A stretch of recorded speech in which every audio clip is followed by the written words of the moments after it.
দোষী সাব্যস্ত সাবেক প্রেসিডেন্ট ডোনাল্ড ট্রাম্প জানান হাশমানি মামলার রায়ের বিরুদ্ধে তিনি আপিল করবেন। একই সাথে বিচার প্রক্রিয়াকে রাজনৈতিক দাবি করে এর জন্য প্রেসিডেন্ট জো বাইডেন এবং তার প্রশাসনের লোকজনকে দায়ী করেন তিনি। শুক্রবার নিউ ইয়র্কের ট্রাম্প টাওয়ারে সংবাদ সম্মেলনে ট্রাম্প আরও বলেন, মামলার বিচারক হুয়ান মার্শানের স্বার্থের দ্বন্দ্ব রয়েছে।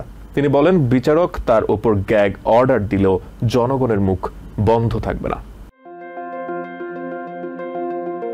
ব্যবসায়িক নথিপত্রে তথ্য গোপনের মামলায় 34টি অভিযোগের সবগুলোতেই দোষী সাব্যস্ত হয়েছেন সাবেক প্রেসিডেন্ট ডোনাল্ড ট্রাম্প। ঐতিহাসিক এই মামলায় জুরি সদস্যদের দেয়া রায়ের পরদিন ট্রাম্প টাওয়ারে এক সংবাদ সম্মেলনে রায়ের প্রতিক্রিয়া জানান ডোনাল্ড ট্রাম্প।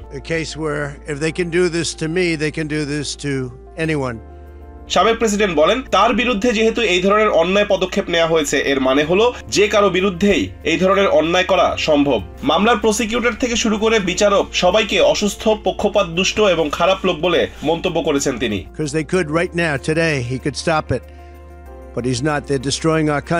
ট্রাম্প বলেন, বিচারক হুয়ান মার্শান থেকে শুরু করে এই মামলায় সম্পৃক্ত ডিস্ট্রিক্ট অ্যাটর্নি থেকে প্রসিকিউটর সবাই বাইডেন প্রশাসনের রাজনৈতিক উদ্দেশ্য বাস্তবায়নের মিশন নিয়ে কাজ করছে। ট্রাম্প বলেন, বিচারক মার্শান সম্পর্কে কোনো ধরনের মন্তব্য তিনি করতে পারছেন না, কারণ সেটি করলে তাকে জেলে পাঠানোর হুমকি দেওয়া হয়েছে। তবে তিনি মুখ বন্ধ রাখলেও মানুষের মুখ বন্ধ রাখা সম্ভব না জানিয়ে ট্রাম্প আশা করেন দেশের মানুষ এই পক্ষপাত দুষ্ট বিচার ব্যবস্থা নিয়ে মুখ খুলবে। So we have a judge who's highly conflicted. You know what the confliction is.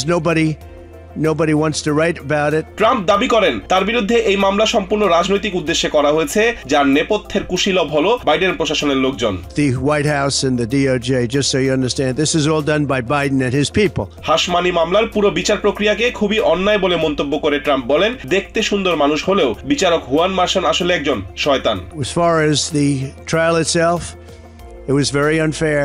ন্যায় বিচারের স্বার্থে বিচারক থেকে শুরু করে প্রসিকিউটর বদলাতে চাইলেও সেটি করা হয়নি অভিযোগ করে ট্রাম্প বলেন, পুরো বিচার প্রক্রিয়াটিই ছিল বাইডেন প্রশাসনের ষড়যন্ত্রের ফসল। It was a rigged trial. We wanted a venue change where we could have a fair trial. যদিও ট্রাম্প মনে করেন দেশের মানুষ তার বিরুদ্ধে চলমান এই অন্যায় সম্পর্কে বুঝতে পেরেছে বলেই তার জনপ্রিয়তা আরো বেড়েছে।